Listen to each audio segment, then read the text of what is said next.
서울 대학로에서 학전소극장을 운영하던 김민기 선생이 돌아가셨다는 소식을 듣고 지난 한 주 여기저기서 올라오는 추모의 글들을 보았습니다. 아름다운 노랫말을 가진 이분의 노래는 한때 운동권에서 열창하는 노래였죠. 근데 그 노래들이 실은 그런 의도와 상관없는 개인적인 노래였다는 거, 공교롭게 시대 상황이 그러해서 사람들이 그 노래의 의미를 부여해서 불렀다는 것을 제가 이번에 알았습니다. 그가 지은 노래가 금지곡이 되고 그도 끌려가서 두들겨 맞은 적이 있는데, 그는 오히려 자기를 때리는 그 사람이 죄를 짓는다고 생각해서 미안한 마음이 들었다고 합니다. 선량한 사람이었습니다. 지금 영화계에 내노라 하는 유명 배우들, 이 학전소극장 출신이라는 것도 알았고, 우리가 잘 아는 가수 김광석도 학전소극장이 배출한 가수라는 것, 이들 뒤에 김민기 선생이 있다는 것을 저는 이번에 알았습니다. 어디서든 전면에 나서기를 꺼려했던 이 내성적인 분은 스스로 뒷것이라 불렀습니다. 무대 전면에 선 가수와 배우들, 그 앞것들을 돕는 뒷것. 당시 연극하는 배우들의 처우가 아주 열악하기 그지없었습니다. 근데 이분은 공개 오디션을 통해서 배우들을 모집하면 계약서부터 썼다고 합니다. 어떤 계약? 최소 출연료를 보장한다는 계약, 수익이 나면 러닝 개런티를 지급하겠다는 계약. 그래서 배우들의 수입이 극장주이자 연출가였던 이 김민기 선생보다 더 나았다는 이야기도 이번에 들으면서 이분이 대체 어떤 사람인가 궁금해졌습니다. 묵묵하게 자기 길을 가고 가난한 이들, 팍팍한 삶을 살아가는 소시민들을 응원했던 이분, 앞에서 자기를 내세우는 이들 그 허세를 부끄럽게 할 만큼 뒷것의 존재를 실감하게 한 이분을 보면서 이런 분이야말로 세상에서 살지만 세상의 문법대로 살아가지 않는 나그네 같은 삶을 살았던 이가 아닐까. 저는 이분이 그리스도인이기를 바랬습니다. 그리스도인이면 참 좋겠다. 누가 그분을 표현하기를 우리 곁에 미래를 만들어 갔던 분이라고 하던데, 그리스도인이면 좋겠다 했는데 그리스도인은 아니시더라고요. 그래서 저는 찾고 싶었습니다. 그리스도인을. 세상을 살아가는데 똑같이 이 세상에 발딛고 살아가면서 무엇을 먹을까? 무엇을 마실까? 우리와 똑같은 생존과 생계의 고민을 이어가지만 내가 하고 있는 일들 좋은 성과 내고 싶고 좋은 관계 맺어가고 싶은 이런 똑같은 일상의 고민을 하면서 살아가지만 세상과 다르게 대안이 될 만한 삶을 살아가는 사람.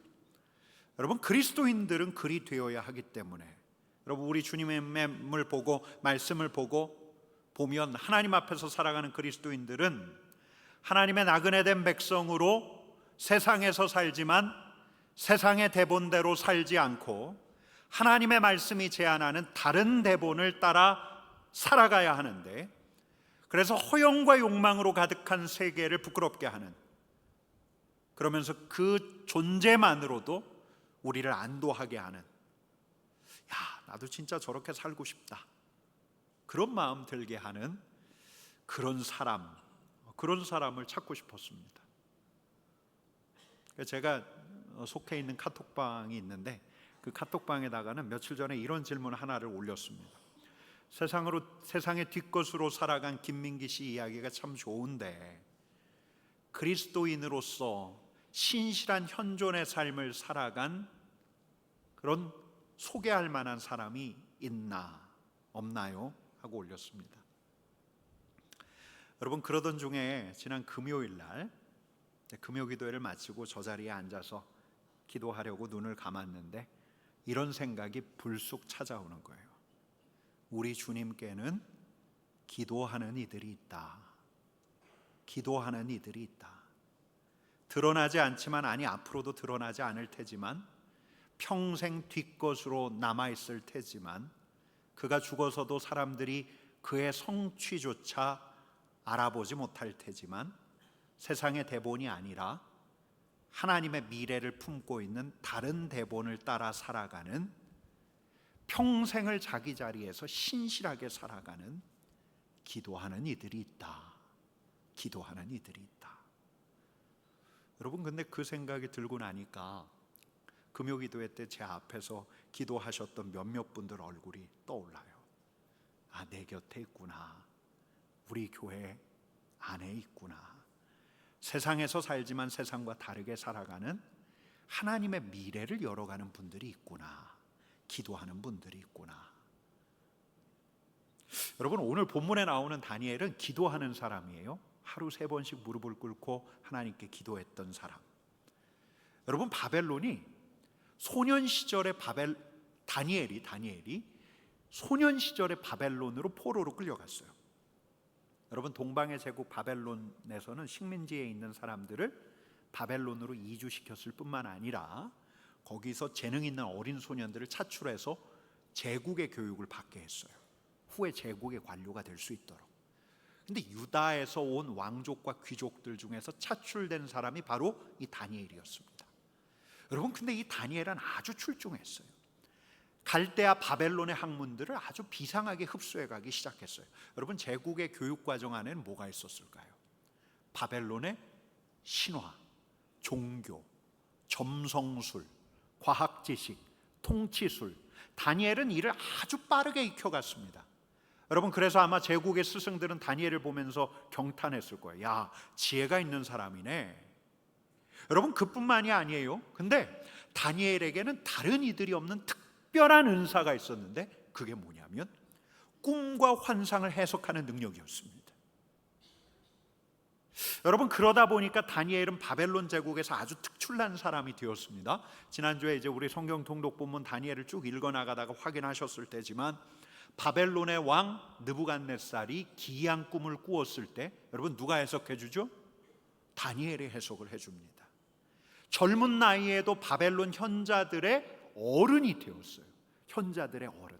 여러분, 뿐만 아니에요. 느부갓네살 뿐만이 아니라 느부갓네살의 손자, 이 바벨론의 마지막 왕 벨사살 때에는 여러분, 이 왕은 막 거드름을 피우면서 연회를 열었습니다. 사람들을 다 초청해 놓고 술잔을 돌리는데 그 술잔으로 무엇을 썼냐면 예루살렘 성전에서 가지고 왔던 은그릇 금그릇들을 써서 거기에 술잔을 따라 사람들과 마시고 즐기고 흥청망청 하는데, 바로 그때 벽에 손들이 나타나서 글씨를 쓰잖아요. 메네 메네 데겔 우바르신. 왕의 얼굴이 파리해졌고 사람들이 사지를 떨기 시작했어요. 대체 이게 무슨 기이한 일인가? 여러분, 그때 그 글자의 뜻을 해석해 주었던 사람도 이 다니엘이었습니다. 메네, 하나님께서 왕의 나라를 끝나게 하셨다. 메네, 끝나게 하셨다. 데겔, 왕을 저울에 달아보니까 부족하기 짝이 없다. 우바르신, 바벨론이 두 나라로 나뉘어질 거다. 메대와 바사로. 그 글자대로 되었어요.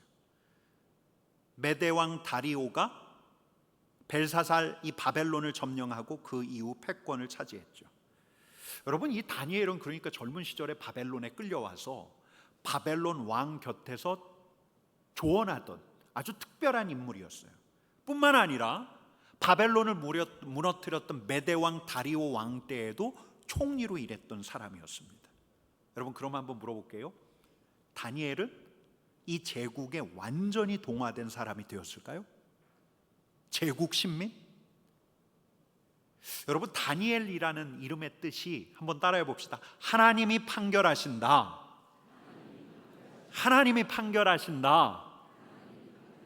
이런 뜻이에요. 여러분, 근데 마치 창시계명처럼 다니엘이 바벨론에 끌려왔을 때 그의 이름을 벨드사살이라 하였습니다. 벨드사살의 뜻은 이견이 있지만 이런 뜻이에요. 벨이여, 그에게 생명을 주옵소서. 벨은 뭐냐면 바벨론의 신이에요. 여러분, 제국에서는 그의 이름을 바꿈으로써 그의 종교적인 정체성을 바꾸려고 했어요. 다니엘도 이를 거부할 수는 없었죠. 근데 다니엘이 그의 이름이 바뀌었다고 해서 벨을 숭배하는 이교도가 되었을까?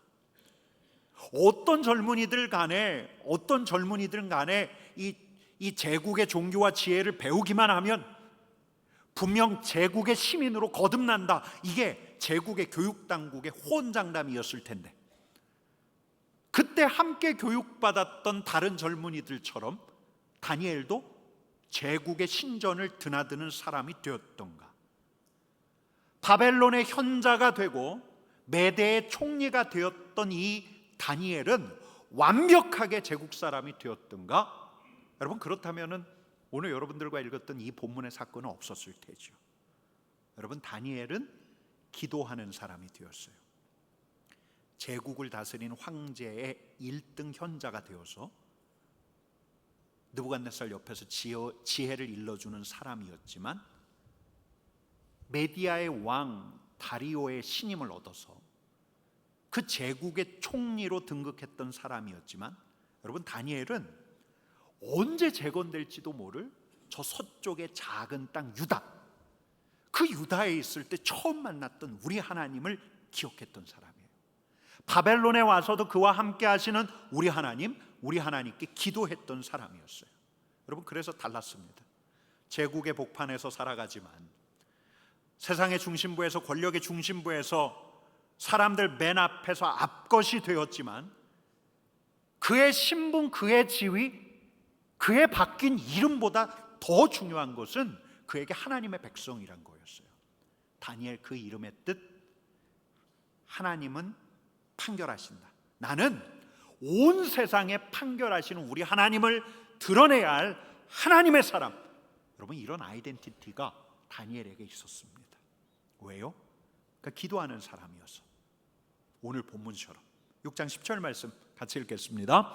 다니엘이 이 조서에 왕의 도장이 찍힌 것을 알고도 자기 집에 돌아가서는 윗방에 올라가 예루살렘을 향한 창문을 열고 전에 하던 대로 하루 3번씩 무릎을 꿇고 기도하며 그의 하나님께 감사하였더라.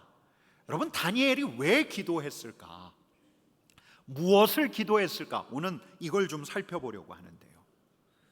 여러분, 첫째로 지금까지 말씀드렸던 것처럼 다니엘은 내가 누구인가를 잊지 않기 위해서 기도했습니다. 한번 따라해 봅시다. 내가 누구인가를 잊지 않기 위해서. 내가 누구인가? 벨드사살, 아니, 나는 다니엘, 나는 하나님의 사람. 여러분, 다니엘서를 이렇게 보다 보면 다니엘이 처음 기도했던 대목이 아마 이 대목이었겠다 추정되는 대목이 있습니다. 다니엘이 이제 자기 세 친구와 함께 바벨론에 끌려와서 이제 제국의 교육을 받아가는데, 이름 바꾸고 교육받는 거, 이건 거부할 수 없는 불가항력적인 일이었어요. 근데 다니엘이 할 수 있는 일이 있었어요. 여러분, 다니엘 1장 8절 말씀 같이 읽습니다. 다니엘은 뜻을 정하여 왕의 음식과 그가 마시는 포도주로 자기를 더럽히지 아니하리라 하고 자기를 더럽히지 아니하도록 환관장에게 구하니. 여러분, 제국으로 끌려갔어요. 다니엘 머릿속에 유다 땅에서 배웠던 레위기의 음식 규정이 있었던 걸까? 바벨론으로 왔더니 접시에 담아져 나오는 음식 중에 돼지고기가 있었고 오징어 볶음이 있었던 걸까? 유대인들은 먹지 않잖아요. 아니면 왕의 음식 포도주가 이 종교적인 제의와 연결되어 있기에 그게 제사 음식이었기에 다니엘이 거부했던 걸까? 그건 정확하게는 알 수는 없지만 다니엘은 뜻을 정했어요. 내가 거부할 수 있는 건 거부한다. 당시 종교와 아주 흡착되어 있었어요. 이 문화 자체가. 내가 이것만큼은 받아들이지 않겠다. 나는 구별된 자로 서겠다. 나는 영적으로는 지배받지 않겠다. 여러분, 그래서 다니엘이 제국의 환관장을 찾아가서 아주 당돌한 소리를 하지 않습니까? 저는 유대인입니다. 하나님의 사람입니다. 다른 건 몰라도 왕의 음식과 포도주는 당분간 마실 수 없습니다. 여러분, 쉬운 일이 아니었어요. 여러분, 근데 그 다음 대목이 어떻게 이어지냐면 다니엘 1장 9절 이렇습니다. 같이 읽습니다. 하나님이 다니엘로 하여금 환관장에게 은혜와 긍휼을 얻게 하신지라. 여러분, 하나님이 역사하셨어요. 아마 이 말을 환관장에게 할 때, 또 환관장의 처분이 내려지기까지 여러분, 다니엘이 어떻게 했을까요? 무엇을 했을까요? 하나님, 제가 뜻을 정하고 싶습니다. 하나님의 사람이라는 정체성을 잊지 않고 싶습니다. 하나님, 제가 여기서 영적으로 더럽혀지지 않기를 원합니다. 제국에서 살지만 하나님의 사람으로 살기를 원합니다.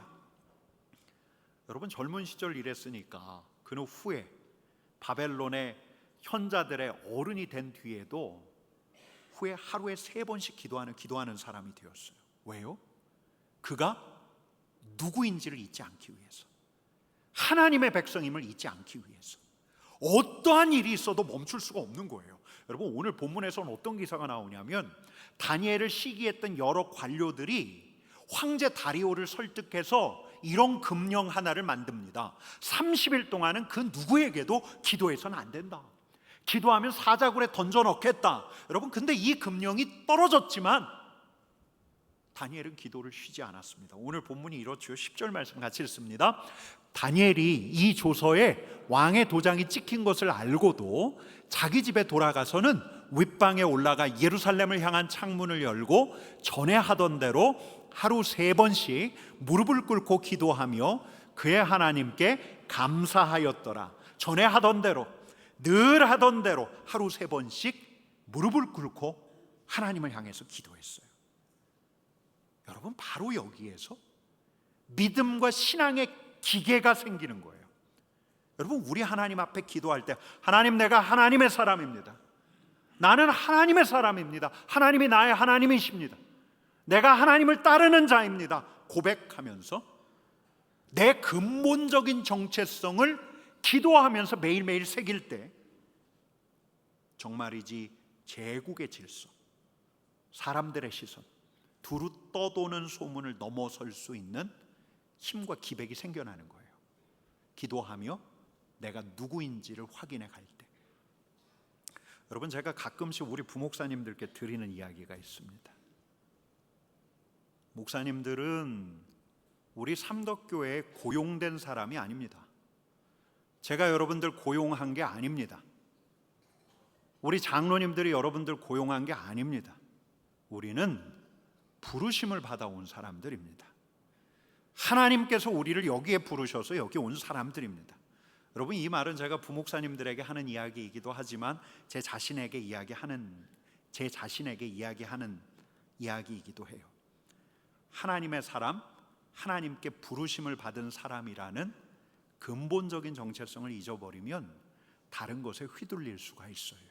재물에 휘둘리고, 인정에 휘둘리고, 칭찬에 휘둘리고, 목소리 큰 사람에게 휘둘리고. 여러분, 하나님의 사람은 하나님만 잃어버리지 않는다면 잃을 게 없는 사람이에요. 잃을 게 아무것도 없어요. 그 무엇에도 연연하지 않는 사람이에요. 지금 있는 자리에서야 사랑으로 섬기려 하고 신실하려 하고 충직하려고 하지만 그 자리에, 그 명예에 사람들의 인정받는 것에 연연하지 않는 사람이에요. 사자굴에 놓겠다는 엄포를 넣더라도 이를 두려워하지 않는 사람이에요. 왜요? 하나님의 사람이니까. 나는 다니엘, 그 이름처럼 하나님의 판결을 드러내야 할 사람, 하나님께만 판결받는 사람. 여러분, 근데 어디 이런 자세가 쉽습니까? 내가 맘먹는다고 해서 이렇게 담대하게 살아갈 수 있습니까? 그렇지 않아요. 우리가 약해요. 돌아가는 상황 때문에 쉽게 겁에 질려요. 악의적인 소문이 막 돌기 시작하면 내 마음이 무거워지고 어떻게 해야 할까 불안해지기도 해요. 여러분, 그래서 기도하는 거예요. 그래서 하나님께 기도하는 거예요. 주님, 저는 주님의 것입니다. 저는 주님께서 부르신 하나님의 사람입니다. 여러분, 제가 존경하는 목사님은 평생을, 목회를 시작하고서 평생을 제일 먼저 눈을 뜨자마자 이 기도부터 드렸대요. 주님, 저는 주님의 사랑하는 아들입니다. 주님께서 저를 기뻐하시니 저는 오늘 주님의 기쁨이 되겠습니다. 여러분, 이 말씀 우리 예수님께서 공생애 시작하시면서 세례 받으실 때 하늘로부터 들려줬던 소리잖아요.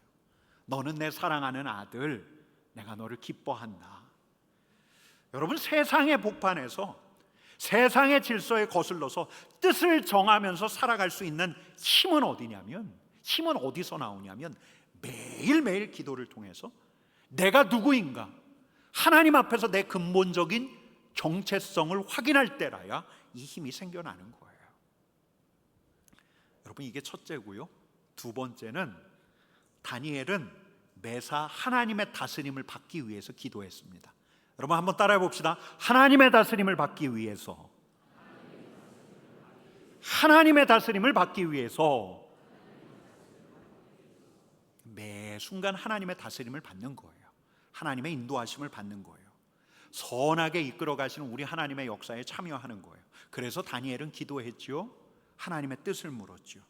하나님께서 지혜 주시도록, 하나님께서 닫힌 상황을 열어주시도록.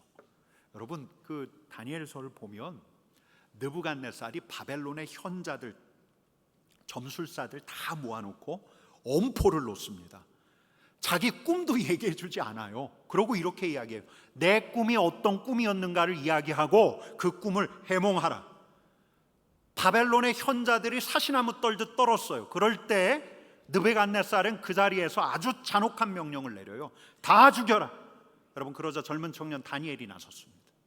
근데 이 청년 다니엘이 제일 먼저 한 일이 뭔가? 다니엘서 2장 17절 18절 말씀 같이 읽겠습니다.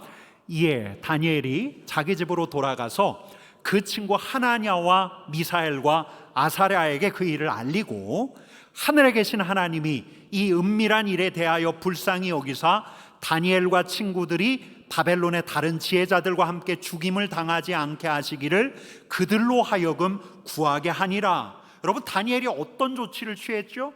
이 상황을 어떻게 돌파할 수 있을까? 하나냐, 미사엘, 아사랴 그의 절친들을 불러다 놓고 중보 기도를 부탁했어요. 여러분, 이 말은 그도 기도했다는 것 아닐까요? 여러분, 그 결과가 어떻게 되었습니까? 다니엘 2장 19절 말씀 같이 읽습니다. 이에 이 은밀한 것이 밤에 환상으로 다니엘에게 나타나 보임에 다니엘이 하늘에 계신 하나님을 찬송하니라. 아멘. 우리가 풀어낼 수 있죠. 여러분, 우리가 풀어낼 수 있습니다. 저도 그렇게 믿었습니다. 어떤 상황이든 간에, 가정의 문제, 직장의 문제, 교회 공동체의 문제, 우리가 직면해서 우리가 해결해야 할 텐데 고민하고 조언을 듣고 심사숙고하고, 물론 노심초사 전전긍긍하겠지만 답은 내가 찾는 거지, 우리가 찾는 거지. 여러분, 그렇게 생각했던 적이 저도 있었습니다. 여러분, 근데 참 감사하게도 언제부턴가 하나님께서는 제 곁에 기도부터 하는 이들을 두시더라고요. 제가 어제 가만 찬찬히 돌아봤는데 그게 너무 신기해요. 전도사 때도 그랬어요. 부목사 때도 그랬어요. 저의 가장 가까운 사람, 지금도 마찬가지예요. 기도 없이는 못 사는 사람들을 꼭 제 옆에 두셨어요. 이게 너무 감사해요. 여러분, 어떤 목사님 사모님이 어느 날 어떤 일로 너무너무 답답해하는 이 목사님께 이렇게 말했대요. 당신 성도들한테 기도하라고 설교만 하지 말고 당신이 좀 기도하라고. 그리고 기도 방송을 만들어 주셨다. 기도 없이는 안 되겠다. 이게 이제 저도 이렇게 고백하게 돼요. 여러분, 우리가 그분 앞에서 토로하고 기도함으로써 우리의 옥샘 마음, 우리의 격분한 마음이 가라앉아요. 하나님의 마음을 헤아려요. 여러분, 그러고 나면 꽉 막혔었는데 지혜가 터져요. 근데 이 지혜는 다른 지혜죠. 시류에 걸맞고 누구나 제시할 수 있는 빤한 지혜가 아니고 우리 주님의 지혜인데, 이 지혜는 사람을 사랑하는 지혜고 사람을 살리는 지혜더라고요. 여러분, 그대로 하면, 그 지혜대로, 말씀대로 그대로 가면 하나님께서 개입하셔요. 길이 트이고 우리가 생각지도 않았던 이들의 도움을 받고, 물론 금방금방 되는 건 아니죠. 때로 인내해야 할 때도 있겠지만 기도하는 사람들에게 우리 하나님께서 꼭 장착시켜 주시는 건 바로 인내라는 덕목이에요. 여러분, 오늘날은 과학의 힘, 이성을 신뢰하는 시대 아닙니까? 근데 바로 이런 시대에 우리 신앙인들이 너무 쉽게 간과하는 게 있습니다. 우리 신앙의 선배들과는 달리 이 이성의 시대를 살아가는 우리가 너무 쉽게 간과해버린 중요한 진리 하나가 바로 이거예요. 우리 하나님의 일상통치. 여러분, 한번 따라해 봅시다. 하나님의 일상통치. 하나님의 일상통치. 여러분, 우리가 생각하는 것보다 더 기대할 수 있고 더 구할 수 있는 건 일상에서의 하나님의 다스림이에요. 프랭크 로바흐라는 기도의 사도라 불린 아주 유명한 기도자가 있어요. 근데 이분이 쓴 책 안에 아주 기가 막힌 대목이 있어 제가 밑줄을 쫙 그은 게 있는데 바로 이 이야기입니다. 같이 읽어보겠습니다. 모든 행동을 하기 전에 먼저 기도하고 그 행동을 기도로 덮으며 행동한 뒤에도 기도하라. 내 실천 전에 기도하고 내 실천을 기도 속에서 해나가고 내 실천 뒤에도 결과를 기도하라. 그러면 우리가 기대하는 이상의 일들이 이루어진다. 이분은 뭐라고 이야기하냐면 이렇게까지 이야기합니다. 한번 같이 읽습니다. 기도가 행동에서 차지하는 비율은 5분의 4, 80%에 이른다. 이게 기도를 끊임없이 실험해 왔고 기도의 사도로 불릴 만큼 기도자로 살아온 이분의 결론이었어요. 여러분, 이 말이 어떤 말입니까? 내 경험과 내 지식과 여러 사람들의 고견을 모으면 얼마만치 이룰 수 있어요. 이렇게 내가 상황을 주도해 갈 수 있어요. 그러나 나에게 주어진 이 상황을 내가 주도해 가는 것이 아니라 하나님께 주도권을 내어드린다면, 우리 하나님으로 이 일상 가운데 더 개입하게 한다면 이게 얼마나 다른가. 여러분, 그건 기도하는 자들만 안다는 거예요. 여러분, 하나님께서 되게 안타까워 하시는 게 있어요. 누구를 안타까워하냐면 내 힘으로 하려는 사람. 이미 하나님께서는 개입할 태세를 갖추고 계셔요.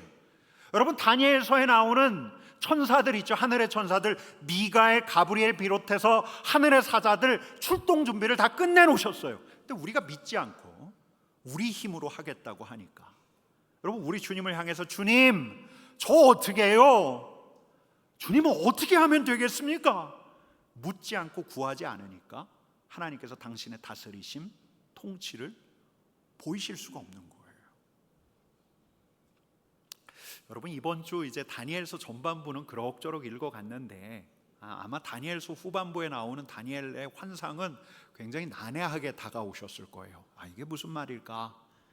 여러분, 근데 그 다니엘의 환상 후반부 대목의 주제를 한마디로 이야기하라라고 하면 다른 게 아니에요. 우리 하나님께서 다스리신다, 통치하신다.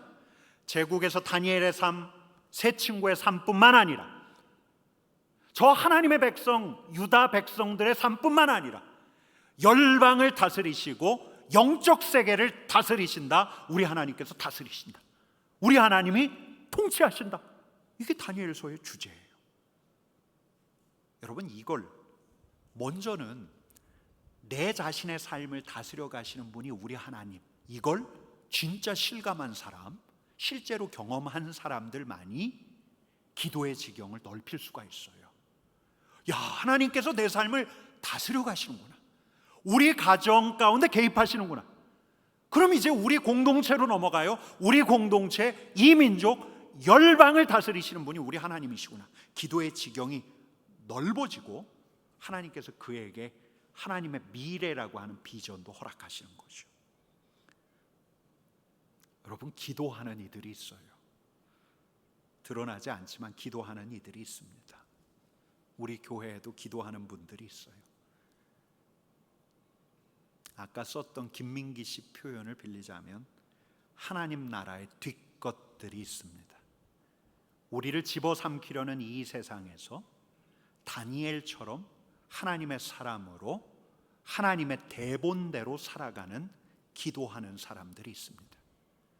여러분, 그는 소소한 일상에서조차 하나님의 다스림을 경험해 가기에 기도의 지경을 넓혀가요. 공동체로, 이민족으로, 또 열방으로 이렇게 기도하는 이들. 여러분, 그런 기도하는 이들 덕분에 우리가 사는 거예요. 그런 기도하는 이들 덕분에 한때 암담했지만, 안개로 뿌였지만, 그런 안개로 뿌였던, 앞이 보이지 않았던 이 공동체에도 안개가 사라지기 시작한 거예요. 그래서 우리의 길이 터진 거예요.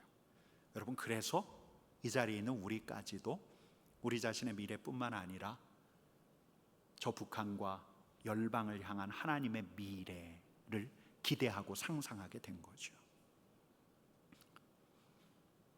하나님, 대체 이 세상에서 살아가지만 이 세상의 대본과는 다른 대본으로 살아가는 대안적인 대본을 가지고 살아가는 그 사람, 그런 그리스도인이 있습니까? 대체 누구입니까? 라는 질문에 우리 하나님께서 주신 답변은 기도하는 이들, 다니엘이 있다.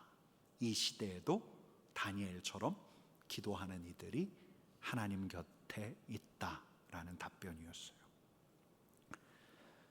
여러분, 20세기 기도의 사람을 꼽으라고 하면 1900년대 초반에 그 인도의 기도운동과 부흥운동을 일으켰던 존 하이드 선교사를 꼽곤 합니다. 근데 이분이 1904년 인도에서 함께 기도하려고 모여든 이들에게 제일 먼저 이 5가지 질문을 던졌어요. 여러분, 우리 한번 같이 읽어볼게요. 같이 읽겠습니다. 당신은 자신의 삶, 동료 일꾼들의 삶, 그리고 교회의 삶이 다시 살아나도록 기도하고 있습니까? 당신은 자신의 삶과 사역에 성령의 더 큰 능력이 임하기를 간절히 바라고 있으며 이 능력 없이는 계속해 나갈 수 없다는 사실을 확신하고 있습니까? 당신은 예수님을 부끄러워하지 않게 되도록 기도하겠습니까? 당신은 이 영적인 각성을 확보하는 데 있어서 기도가 가장 중요한 도구라는 사실을 믿습니까? 당신은 이 각성을 위해 가능한 한 정오 이후 반 시간씩 할애하여 기도하되 각성이 올 때까지 계속 기도할 예정입니까? 여러분, 우리에게는 기도하는 사람이 있습니다. 또 우리 하나님께서도 우리에게 기도자가 되기를 요청하고 계십니다. 다니엘처럼 이 세상에서 살아가지만 다른 방식으로 하나님과 함께 하나님의 미래를 여는 사람이 되기를, 이제는 우리가 그런 기도하는 자가 되기를 원하고 계신 거죠. 여러분, 더도 말고 덜도 말고요, 그냥 이 한 주만, 딱 이 한 주만, 뭐 그 다음 주 할 생각 하시지 말고 딱 이 한 주만 매일매일 기도하시면서 내가 누구인가를, 내가 하나님의 사람임을 매일매일 확인하는 우리 삼덕의 성도 되기를 간절히 축원합니다. 그냥 이 한 주만요, 딱 이 한 주라도. 그리고 여러분, 그리고 이 한 주라도 실험을 해보셨으면 좋겠어요. 우리 하나님의 일상 통치, 이거 기도를 한번 실험해 보셨으면 좋겠어요. 일하기 전에 기도하고, 일하는 동안 기도로 덮고, 일한 후에 기도하고. 여러분, 기도하면서 예의주시를 해보는 거예요. 진짜 하나님이 일하시는가? 하나님이 우리 삶에 개입하시는가? 하나님께서 내 일상을 통치하시고 다스리시는가? 한번 실험해 보는 거예요. 이 한 주 실험해 보는 거예요. 하나님, 내가 누군가를 만납니다. 만나기 전에 기도하고, 만나는 동안 기도하고, 만난 후에 기도하고, 내게 준 과업을 앞두고 그 과업을 앞두고 기도하고, 그 과업을 수행하는 동안 기도하고, 끝낸 다음에 기도하고, 내 가정 안에서 일어나는 일 보며 또 기도하고, 그 사람 위해 화살 기도하고. 하나님께서 진정 개입하시는가? 우리 하나님께서 일상을 통치하시는가? 하나님의 사자들 미가엘, 가브리엘까지는 아니다 할지라도 하나님의 천사들을 우리에게 보내시는가? 실험해 보자고요. 시험해 보자고요. 여러분, 이 과정을 통해서 정말이지 다니엘처럼 기도하는 사람이 되면 하나님께서 그 사람을 통해서 하나님의 미래를 열어 가시는 거예요. 여러분, 하나님께서는 저와 여러분들이 하나님의 미래를 여는 하나님의 사람 되기를 원하고 계십니다. 여러분, 하나님의 미래를 여는 사람은 능력 있는 사람, 학벌이 있는 사람, 재력이 있는 사람, 사회적으로 성공한 사람이 아닙니다. 하나님의 미래를 상상하며 오늘도 내가 누구인가를 하나님께 묻고 담대한 마음으로 하나님의 통치를 기대하며 하나님의 통치에 참여하는 사람, 여러분, 그 사람을 통해서 우리 하나님께서는 하나님의 미래를 열어 가시는 거예요. 그런 여러분 또 제가 되기를 간절히 축원합니다. 우리 같이 기도하십시다.